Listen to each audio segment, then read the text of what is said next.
అయిన తర్వాత 6 మంత్ నేను క్రాస్ అయ్యాను. నేను చాలా హ్యాపీ ఫీల్ అవుతున్నాను. నా జర్నీ ఎలా అయ్యిందంటే, మా ఊళ్ళో ఒక ఆర్ఎంపీ డాక్టర్ ఉన్నారండి. ఆయన మా మట్టి గారే. మాకు ఇంట్లో ఏదైనా చిన్న ప్రాబ్లం వచ్చినా కూడా నేను ప్రతిదీ కూడా ఆయన అడుగుతాను. జ్వరం వచ్చింది, కోల్డ్ వచ్చింది, ఏం వేసుకోవాలని అడుగుతాను దాన్ని. యాక్చువల్గా తను వెస్టేజ్లో ఉన్నాడని నాకు తెలియదు. ఏదైనా తనే చెప్తాడు మాకు. సో అలా ఏంటంటే మా పాపకి అంటే 6th క్లాస్ అప్పుడు రెసిడెన్షియల్ హాస్టల్ నుంచి పీజీ వరకు, అమ్మాయి జాబ్ చేసే వరకు కూడా హాస్టల్లోనే పీజీస్లోనే ఉండి చదివింది. దానివల్ల ఏంటంటే కొంచెం నాకు గ్యాస్ట్రిక్ పెయిన్ వచ్చింది విపరీతంగా. అంటే అందరికీ బ్లోటింగ్ వస్తుంది, కానీ ఆ అమ్మాయికి ఏంటంటే యాసిడ్స్ పైకి రిఫ్లెక్ట్ అవ్వడం అనేది ఒక ప్రాబ్లం అయింది. ఏం తిన్నా ఇక్కడ గుండెలో మంట వచ్చేస్తుందని, ఏం వచ్చేస్తుందని తినడానికి కూడా భయపడిపోయేది. అలాంటి పరిస్థితుల్లో నేను తునిలో సిరి హోమియో కేర్ అని ఒక స్పెషల్ హాస్పిటల్ ఉంది, అక్కడ చూపించాను. అండ్ ప్రముఖ గ్యాస్ట్రో ఎంట్రాలజిస్ట్ రామన్ డాక్టర్ ఉన్నారు, ఫేమస్. ఆయన దగ్గర కూడా తీసుకెళ్ళాను. ఎంత తీసుకెళ్ళినా కూడా ఒక వారం రోజులు తగ్గేది, లేదా 4 రోజులు తగ్గేది. అది కూడా టాబ్లెట్స్ వాడితేనే తగ్గేది. అమ్మాయి పరిస్థితి మళ్ళీ మామూలుగానే ఉండేది. ఇదే విషయం నేను నాకు చెప్పాను మా అప్లైన్ అనమాట. నాకు ఇప్పుడు తను నాకు అప్లైనారు మా వడ్డీ గారు. ఇలా ఏంటమ్మా అంటే, సరే వద్దు మీకు ఒక ప్లేస్ చెప్తాను, అక్కడికి వెళ్ళండి, నేను కొన్ని చెప్తాను, తీసుకోండి అన్నారు. పిల్లలు అమ్మ క్యాంటీన్ దగ్గర మన స్టోర్ ఉంది, వెళ్ళమన్నారు. వెళ్ళాను. అక్కడ స్టోర్ దగ్గర ఆమెకి ఫోన్ చేసి చెప్పారు, మేడం ఫలానా ఇవ్వండి అని. ఆమ్లా అలోవీరా వామ్ వైట్స్ ఇవ్వమన్నారు. ఇంత అమౌంట్ అన్నారు, కట్టాను, వచ్చాను, తీసుకొచ్చాను. ఎలా వాడాలి అంటే తను చెప్పాడు. నేను ఈ అమ్మాయి స్టార్ట్ చేశాను. ఇంట్లోనే ఉండింది, అంటే అప్పుడు జాబ్ కోసం అని ప్రైస్ ఇంట్లోనే ఉంటుంది, యూజ్ చేస్తున్నాను. ఇలా వేసే సమయంలో ఏమైందంటే అమ్మాయి రోజు ఏం తిన్నా కానీ నొప్పి అనేది మంట వచ్చేస్తుంది అనేది. 10 days ఇలా వాడుతున్నాను. అమ్మాయి నాకు ఏం చెప్పలేదు, ఇలా ఇంత నాకు చెప్పలేదు. నేను కూడా మర్చిపోయాను అమ్మాయికి ప్రాబ్లం ఉందని. సడన్గా ఇద్దరు అంటే 10 రోజులు అయింది. 11వ రోజు తర్వాత నేను తను ఒకేసారి అన్నా, నీకు ఏం కాలేదు కదా 10 రోజుల నుంచి అంటే, అవును నాకు ఏం కాలేదు కదా 10 రోజుల నుంచి అని అమ్మాయి అంది. నిజంగా ఫస్ట్ టైం నాకు అలలోచి నీళ్ళు వచ్చింది. అంటే ఒక తల్లిగా నేను అన్నీ తింటున్నాను, కానీ నాకు పిల్లవాళ్ళకి ఏం తినట్లేదు, ఏం తిన్నా ఇబ్బంది పడుతుంది. నిజంగా ఇదేదో చాలా గ్రేట్గా అనిపించి 1 month తనకి కంటిన్యూ చేశానండి. అంటే మీ అందరి మధ్యలో ఉంటే నేను చెప్తున్నా, అమ్మాయి ఎప్పుడు ఏం తిన్నా కూడా నా గ్యాస్ట్రిక్ కానీ మంటగా కానీ అనట్లేదు. ఇప్పుడు కూడా ఇన్ కేసు ఎప్పుడన్నా అన్నా ఒక అమ్మ వేసేసుకో అని చెప్తాను, వేసేసుకుంటుంది, అయిపోయింది. మా అబ్బాయి గారు అడిగారు, వదిన ఎలా ఉంది పాప కంటే. పర్లేదమ్మా ఇలా ఎలా ఉందంటే, అంతవరకు కూడా ఆయన నాకు ఈ బిజినెస్ కోసం చెప్పలేదు. ఎందుకంటే నేను అంతవరకు ఇంకొక బిజినెస్లో నేను ఉన్నాను. సో తిరిగి చెప్పినా తను రాదు అనుకున్నారు. 1 year అందులో పనిచేసిన, ₹1 కూడా దాని నుంచి నేను తీసుకోలేదు, చాలా ఎఫర్ట్ పెట్టాను. సరే అయితే నేను ఒకసారి నెంబర్ ఇస్తాను, నీకు వచ్చి మాట్లాడతాను, జస్ట్ వినంటే అన్నాడు. ఇవన్నీ చేశాను, ఇది ఒకటి ఉండిపోయిందా, ఎందుకు వచ్చిందిలే నేను అని చెప్పి నేను నెంబర్ ఇవ్వడానికి కూడా ఇష్టపడలేదు. మళ్ళీ తను నన్ను అడిగాడు, ఒకసారి కలవచ్చు కదా అంటే, ఊళ్ళో మనిషి సొంత మనిషి వెనకపోతే బాగోదని చెప్పి బలవంతాన్ని నెంబర్ ఇమ్మన్నాను. మా సార్ వచ్చారు, ప్రసాద్ సార్ అని మా మెంటర్ అన్నమాట. వచ్చారు. వచ్చిన తర్వాత ఆయన ప్లాన్ చెప్పారు, బిజినెస్ ప్లాన్ చెప్పారు, బాగుంది. అంటే నేను ఒక అంగన్వాడీ టీచర్ని కదా, ఈవినింగ్ పెద్ద స్టేజ్లో చెప్తే కనెక్ట్ అవుతుంది అనుకున్నట్టున్నారు.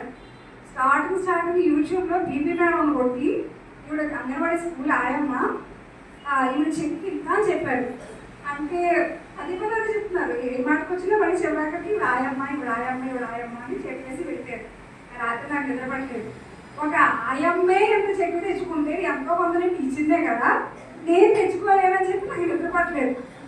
సరే ఆ మార్నింగ్ నేను సార్కి కాల్ చేశాను, సార్ నేను చేద్దాం అనుకున్నాను, ఏం చెయ్యాలి సార్ అంటే, వెల్కమ్ మేడం మీరు రావాలనుకున్నాను అంటే, రావాలనుకున్నారా రాలేదనుకున్నారా, వచ్చాను సార్ నేను చేస్తాను, నేను ఏం చెయ్యాలి చెప్పండి సార్ అంటే, ఏమి లేదు మేడం ఫస్ట్ మీరు ప్రోడక్ట్ తెచ్చుకోండి, ఇంట్లోకి యూజ్ చేయండి, వాడి కార్నర్ సార్ బయట చెప్పండి అన్నాడు. సార్ తెచ్చుకున్నాను, హోమ్ కేర్ అంతా తెచ్చుకున్నాను, నాకు నచ్చింది. విశ్వాస్ పాలు అయితే చాలా బాగా నచ్చేసింది, వాడాను. ఇంక కొత్త తెచ్చినాడు పొద్దుగా అన్నట్టు. యాక్చువల్గా 9 నుంచి 4 గంటల వరకు స్కూలు, 9కి వెళ్ళేదాన్ని, 4 వరకు ఉండేదాన్ని. బిజినెస్ స్టార్ట్ చేసిన దగ్గర నుంచి 3కి స్కూల్ నుంచి ఎగ్గొట్టేది మొదలుపెట్టాను. అంటే ఏం చేస్తానంటే, మార్నింగ్ టైం ఏం చేస్తానంటే, ఇప్పుడు 9కి వెళ్ళేదాన్ని, అంటే కోటనంతూరు నుంచి అంటే ఇప్పుడు విలేజ్కి 3 కిలోమీటర్లు వెళ్ళాలి అప్పట్లో అనమాట. ఒక అరగంట ముందు బయట వెళ్ళేదాన్ని. ఇప్పుడు ఏం చేసేదానంటే, ఉదయం 6 గంటలకి రెడీ అయిపోయి, మా ఆయన అయితే ఇంత ఓపిక ఎక్కడ వచ్చింది, 9 గంటల స్కూల్కి వెళ్ళమంటారు కదా, 6 గంటలకు పారిపోతుందని చెప్పి ఆయన అయోమయంగా చూస్తూ ఉండేవాడు. ఏదేమైనా కానీ నేను వెళ్ళే దారిలో నాకు ఎంతమంది కనిపిస్తే అంతవరకు చెప్పుకుంటూనే పోయా. అయితే ఆ మంత్లో నేను ఫాస్ట్గా రీడ్ అయ్యానని నాకు తెలియదు. కొనిపించుకుంటూ వెళ్ళిపోయాను. నేను కొనిపించుకుంటూ వెళ్ళిపోయాను. ఫాస్ట్గా రీడ్ అయ్యానంట. నాకు తెలియదు ఆ విషయం, అసలు ఏంటో నాకు తెలియదు. సార్ ఫోన్ చేశారు, మేడం కంగ్రాట్స్ సార్ నాకు సార్ అంటే నేను ఫాస్ట్గా రీడ్ అయ్యానంటే ఏంటి సార్ నేను ఫోటో పెట్టండి ఏంటో నేను చెప్తానని చెప్పి నాకు ఫోటో పెట్టమన్నారు. ఫోటో పెట్టాను. ఆ గ్రూప్లో యాడ్ చేస్తారు. ఏదంటే కంగ్రాట్స్ అని చెప్తున్నారు. పాప ఏం జరిగిందో నాకు తెలియదు అని చెప్పి నేను స్టార్ట్ చేశానండి. లాస్ట్ అంటే నేను బ్రాంచ్ అవ్వాలని చెప్పారు. కొంతమంది నాకు అనుభవం వచ్చిన బిజినెస్ బ్రాంచ్ అవ్వాలని చెప్పారు. ఏదేమైనా మీరు బ్రాంచ్ అవ్వాలన్నారు. చాలా ఫోర్స్ చేస్తున్నారు. అయితే నాకు జనవరి 25న అమ్మవారు వచ్చింది. ఫిబ్రవరిలో నేను బ్రాంచ్ అవుదాం అనుకున్నాను. అమ్మవారు వచ్చింది. 18 రోజులు మంచంలోనే ఉన్నా. సార్ వాళ్ళు ఈ విన్నర్ క్యాంప్ కోసం చెప్పడానికి చాలా మంది లీడర్స్తో మా ఇంటికి వచ్చారు. సార్ వాళ్ళు అందరూ కూడా అప్పటికి కూడా నేను లేవలేని పరిస్థితిలో ఉన్నాను. సరే సాన్వైకి వెళ్ళి అందరూ ఏమన్నారంటే అమ్మవారు వస్తే రక్తం అనేది తీసేస్తుంది, లేచి నడవలేరు, 1 month వరకు తిరగలేరంటే మరి నా బ్రాంజ్ ఉంది, నేను మంత్ అండి బ్రాంజ్ అవ్వాలి, నేను తిరగలేకపోతే ఎలా సార్ అని. సార్ నా పరిస్థితి నేను ఏం చేయాలి, నేను లేవలేనంటే నేను తిరగలేనంటే ఏం లేదు మేడం స్పిల్లులో వేసుకోండి, కొలెస్ట్రాల్ వేసుకోండి అన్నారు. స్పిల్లులో అప్పటికి ఇంట్లో ఉండింది. వెంటనే కొలెస్ట్రాల్ రప్పించుకున్నాను. కొలెస్ట్రాల్ రప్పించుకొని అది ఇది స్టార్ట్ చేసి వేసుకోవడం మొదలు పెట్టాను. ముందుకు వెళ్ళి ఎక్కువ ఎనర్జీకి ఇప్పుడు తిరిగి నిన్న నైట్ 8 వరకు కూడా స్టోర్లో ఉండి నేను క్వాలిఫైడ్ బ్రాంచ్ కంప్లీట్ చేసుకొని వెనక్కి వచ్చాను.